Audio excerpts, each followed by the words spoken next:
lot of times I think the problems and trials that we have in our lives can easily be overcome if we kind of separate what's emotion and what's actuality. So much of our negative responses come from emotional responses and not necessarily the decisions we would make when we are able to think things out. I just want to read this really quick. And it's by a guy named Holbrook George Jackson. Only 1/4 of the sorrow in each man's life is caused by outside uncontrollable elements. The rest is self-imposed by failing to analyze and act with calmness. I didn't have an uncle who brought me into politics. I didn't have a family member. So my reputation and my name was all based on what I built. And that the basis of it was just me always being honest. I'll tell people the honest truth, even if it's bad, even if it hurts. And my philosophy on it is, if you don't like the truth, figure out a way to change it. When people know that they can come to you, whether it's good or bad news that you're going to give them, but that you'll be honest, I think it just builds this level of credibility to where your words actually have value. And so as you know, as young leaders, I think creating that space where your integrity is strong and people know that what you're going to say is going to be the truth.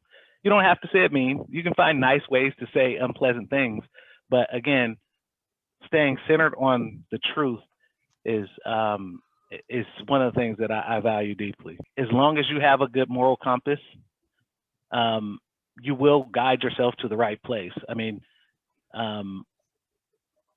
sometimes, you know, money drives people and, you know, but at the end of the day, if you can't look at yourself in the mirror, then you should probably not be doing what you're doing. I have 2 kids. I have an 11-year-old and a 3-year-old. And so everything I do, especially in a professional space, has to be okay with them and has to be beneficial to their future. A lot of the times the people that we don't get along with, it's really hard for us to listen and, you know, really hear what they're saying and be open to it.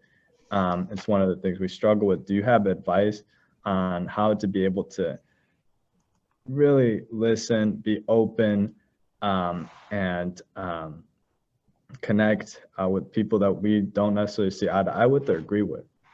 My advice on that, so I'm dealing with something like that kind of with around politics and some family members. So a lot of us probably are right now.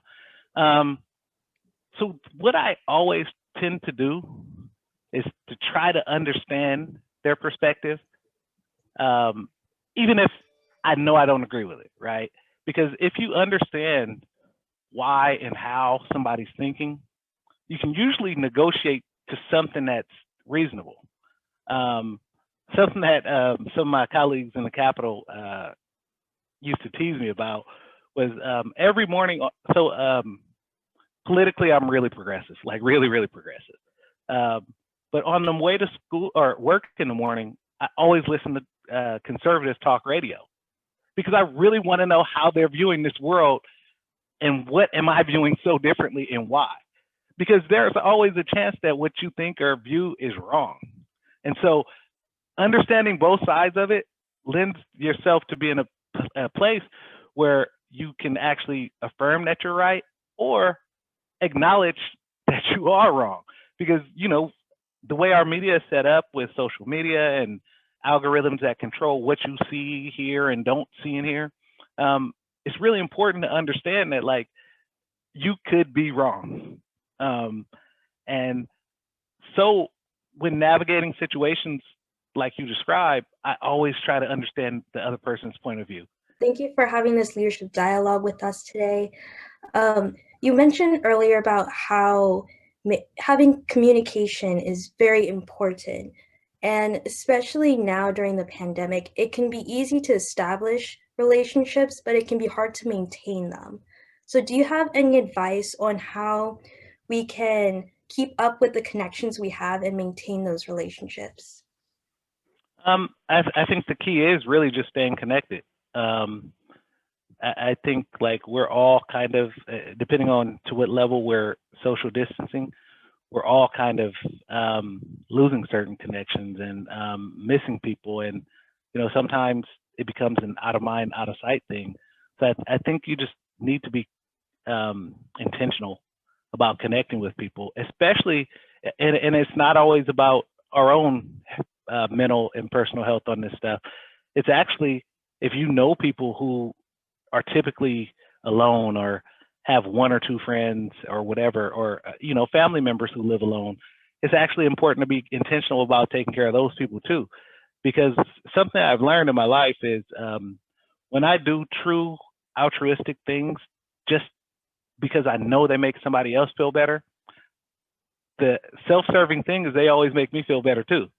And so just, you know, being intentional about connecting with people and knowing that this, like, for example, in this era or this pandemic situation, it's going to end.